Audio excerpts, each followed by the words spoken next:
नमस्कार दोस्तों, मैं हूं शोभित और आज के वीडियो में हम बहुत इंपॉर्टेंट चीज़ के बारे में बात करने वाले हैं और ये है सिनर्जी शिपिंग का जो स्पॉन्सरशिप का टेस्ट होने वाला है, रिटन टेस्ट, इंटरव्यू टेस्ट। आप सभी लोगों को पता होगा, मैंने फॉर्म भी बताया था कैसे फिलअप करना है और उस टाइम पे भी मैंने बताया था कि क्या सिलेबस आने वाला है। वो सारी चीज़ें मैं ऑलरेडी एक्सप्लेन कर चुका हूँ। अगर आपने वो वीडियो नहीं देखा होगा तो मैं ऊपर आई बटन पे डाल दूंगा, आप लोग ज़रूर उसको एक बार गो थ्रू कर लेना, चेक कर लेना कि क्या सिलेबस है।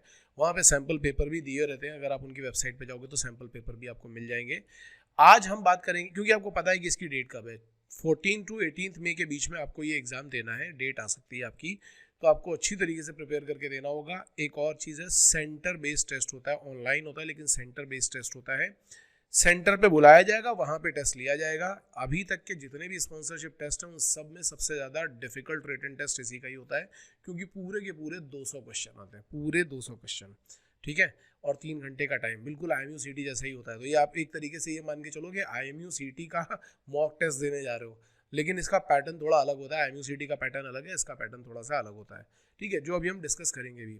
बट अगर आपका रिटन क्लियर हो जाता है तो ये आपके लिए बहुत ज़्यादा बेनिफिशियल होगा। तो देखो, यहाँ पे हम 3 बात, हमने जो माइंड मैप बनाया हुआ है, इस माइंड मैप में पहले लास्ट ईयर के सिनेरियो की बात कर लेते हैं कि लास्ट ईयर का सिनेरियो क्या था। तो लास्ट ईयर जब सिनर्जी शिपिंग का रिटन टेस्ट हुआ तो उस रिटन टेस्ट में कुछ मिस्टेक्स थी, जहाँ पे डायग्राम की कुछ प्रॉब्लम आ रही थी, जिसकी वजह से काफ़ी सारे क्वेश्चन जो थे बच्चे कर नहीं पाए थे।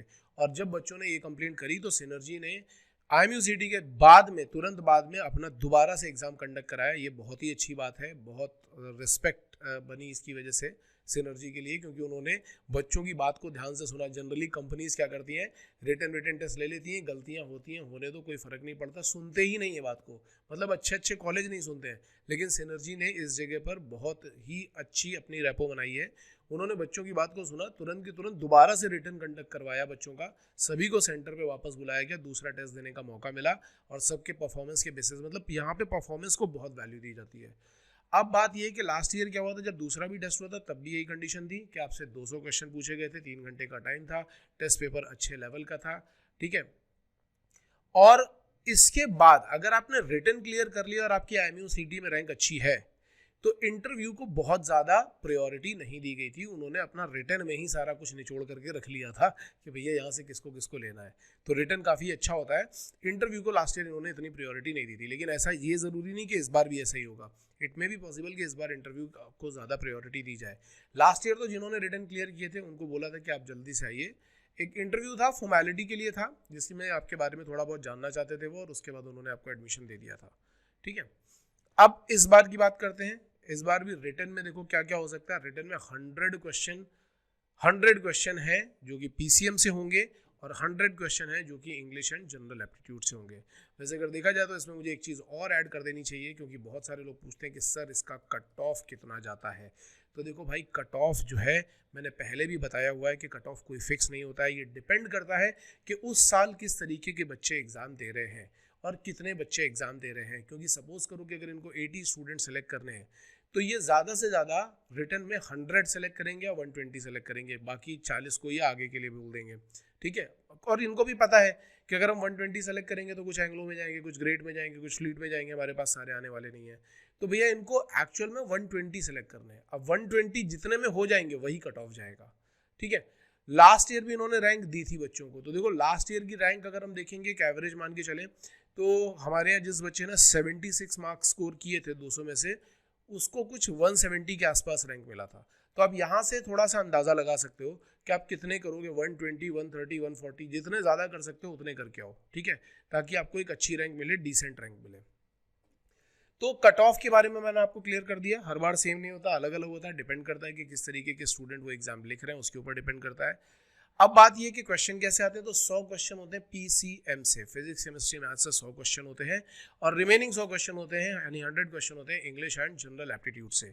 ये दो चीज़ें बहुत इंपॉर्टेंट है। देखो, इंग्लिश और जनरल एप्टीट्यूड आपको अच्छी तरीके से प्रिपेयर करके जाना है, क्योंकि मैं ऑलरेडी आपको बता रहा हूँ, अगर आप 76 लाते हो तो 170 में पहुँचोगे। इसका मतलब है कि अगर आप 100 क्रॉस कर लेते हो या 120 क्रॉस कर लेते हो तो आप एक काफ़ी अच्छी रैंक तक पहुँच सकते हो। तो मान के चलो कि आपको इंग्लिश में क्वेश्चन जो होते हैं बेसिक ग्रामर के होते हैं, सेंटेंस कंप्लीशन टाइप के होते हैं, थोड़ा पैराग्राफ वाले होंगे, और मतलब इंग्लिश ठीक लेवल का होता है। एप्टीट्यूड भी यहाँ पे अच्छे लेवल का होता है, पाई चार्ट और वो सारी चीज़ें भी इसमें यूज़ करवाई जा सकती हैं, ठीक है, तो एप्टीट्यूड भी काफ़ी अच्छे लेवल का होता है, तो प्रिपरेशन अच्छी करना। उसके बाद आता है कि पीसीएम, तो भाई देखो पीसीएम में क्या है, पीसीएम में 12th क्लास को प्रायोरिटी पे रखो, 12th class must be on priority, priority पे होनी चाहिए। यहाँ से ही ज़्यादातर क्वेश्चन पूछे जाते हैं, चाहे फिजिक्स हो, चाहे केमिस्ट्री हो, चाहे मैथ्स हो। अगर आप मुझे पूछोगे कि सर हमें कहाँ से प्रिपेयर करना चाहिए, मेरा सजेशन है, मैं ये नहीं बोल रहा हूँ कि हमेशा 12th से ही आता है। अगर हम सैम्पल पेपर देखेंगे सिनर्जी के तो उसमें 11th के भी क्वेश्चन है, लेकिन ज़्यादातर क्वेश्चन जो होते हैं वो 12th क्लास के ही पूछे जाते हैं। 12th क्लास में क्या होता है, जैसे मैथ्स में अगर आप जा रहे हो तो मेरा सजेशन होगा मैथ्स में सबसे ज़्यादा फोकस करो डिफरेंशिएशन पे, इंटीग्रेशन पे, मतलब complete integral calculus, differentiation, application of derivative, vector and 3D, matrices and determinant and probability, ये जो 12th के टॉपिक्स हैं इनके ऊपर ज़्यादा फोकस करके जाओ। 11th में कौन से आ सकते हैं, कोऑर्डिनेट ज्योमेट्री आ सकती है, और इसके अलावा क्वाड्रेटिक है, सीक्वेंस एंड सीरीज है, ट्रिगो तो आती है।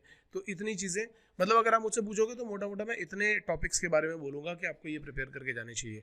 अगर आप इनमें से कुछ छोड़ना चाहते हो तो छोड़ भी सकते हो। बहुत लोग बोलेंगे सर आपने तो सारे के सारे टॉपिक कवर कर दिए, तो नहीं भाई, सारे टॉपिक मैंने कवर नहीं किए हैं, अभी काफ़ी सारी चीज़ें इसमें मैंने छोड़ दी हैं। जैसे मैंने binary operation, binomial theorem, PNC, ये बहुत सारी चीज़ें छोड़ दी हैं। आप भी देखो, मैं ये बोल रहा हूँ कि 11th पे अगर आप ज़्यादा नहीं फोकस कर पाते हो तो भी चलेगा, पर 12th पे फोकस काफ़ी स्ट्रांग होना चाहिए। 11th के बहुत कम, रेयरली क्वेश्चन आते हैं, 12th के मैक्सिमम नंबर ऑफ क्वेश्चन आते हैं। 11th में बोल भी इसलिए रहा हूँ क्योंकि सैम्पल पेपर में मुझे कुछ 11th के क्वेश्चन दिख गए थे, इसलिए मैं आपको बोल रहा हूँ कि 11th आ सकता है। In the same way physics में अगर आप जाओगे तो फिजिक्स में भी आपको ऐसी प्रिपरेशन करनी है, electrostatics, capacitors, current, electricity, magnetism, optics, इनके ऊपर ही ज़्यादा से ज़्यादा फोकस करके जाओ, अच्छी तरीके से रिवाइज करके जाओ। बहुत लोगों को लगता है कि और सिनर्जी का एग्जाम सर बहुत टफ आता है, जेई लेवल का आता है, वैसा कुछ नहीं है यार, फॉर्मूला बेस ही होता है। हाँ, थोड़ा सा डिफिकल्ट होता है, थोड़ा सा डिफिकल्ट इन द सेंस कि थोड़ा ट्रिकी होता है। ऐसा नहीं कि आपको बहुत लेंदी कैलकुलेशन दे दिए जाएंगे, बहुत सारी चीज़ें दे जाएंगे, वैसा कुछ भी नहीं है, पर अच्छे लेवल का रहता है, ये श्योर है। तो ये कुछ कंडीशन है जिसमें हम बात कर सकते हैं कि 12th में क्या आता है, 11th में क्या आता है। इन द सेम वे आपके पास केमिस्ट्री में भी आएगा, इक्वल नंबर ऑफ क्वेश्चंस होते हैं। अगर आप ढंग से प्रिपेयर कर रहे हो, अगर आप कट ऑफ के ऊपर लाना चाहते हो, अपने आप को सिक्योर करना चाहते हो, डिसेंट रैंक पे आना चाहते हो, मैं सजेस्ट करूंगा कि आउट ऑफ 200 कम से कम 200 से, सॉरी आउट ऑफ 200 कम से कम 120, 120 क्वेश्चन, नॉट 200, एटलीस्ट 120 क्वेश्चन तक टारगेट करके जाओ। अब इसकी स्ट्रेटेजी आप कैसे प्रिपेयर करोगे, भाई आपको इंग्लिश में कितने क्वेश्चन करने हैं। जैसे अगर मुझे प्रिपेयर करनी होगी इसकी स्ट्रेटेजी, तो मैं तो ये मान के चलूंगा कि पीसीएम अगर मैं पूरी 12th क्लास की प्रिपेयर कर लेता हूँ तो मुझे 100 में से कम 60 तो मिलने चाहिए, कम से कम बोल रहा हूँ, क्योंकि देखो अभी 12th का बोर्ड का एग्जाम तुम दे करके आए हो, 12th अभी तुम प्रिपेयर भी कर रहे हो। अगर आप अभी ढंग से प्रिपेयर करके जाते हो, सारे टिप्स एंड ट्रिक्स प्रिपेयर करके जाते हो, ठीक है, बस ये जरूरी है कि टिप्स एंड ट्रिक्स पे फोकस करना बहुत ज़रूरी है। हाँ, अगर आपको टिप्स एंड ट्रिक्स के लिए वीडियोस चाहिए तो नीचे कमेंट सेक्शन में डालना, मैं 1 शॉट वीडियोस भी डालने शुरू कर दूंगा, जो हमने लास्ट ईयर बनाए थे वो भी मैं शेयर करना शुरू कर दूंगा, लेकिन केवल उन्हीं लोगों के लिए होंगे जो पढ़ना चाहते हैं, क्योंकि पढ़ाई वाले वीडियो बहुत कम ही देखते हो तुम लोग यार, तो मैं वो वाले वीडियोज़ डालना शुरू कर दूंगा। बट टिप्स एंड ट्रिक्स पे बहुत ज़्यादा फोकस करना।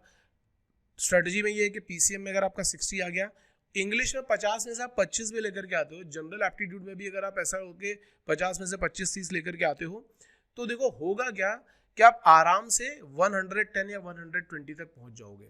तो मेरा सजेशन ये है कि इसी तरीके की कुछ स्ट्रेटजी प्लान करो अपनी तरफ से, सब लोग अपनी अपनी अलग स्ट्रेटजी बनाओ, अपनी तरफ से स्ट्रेटजी प्लान करो और उसके बाद आगे जो भी करना चाहते हो आप वो करो।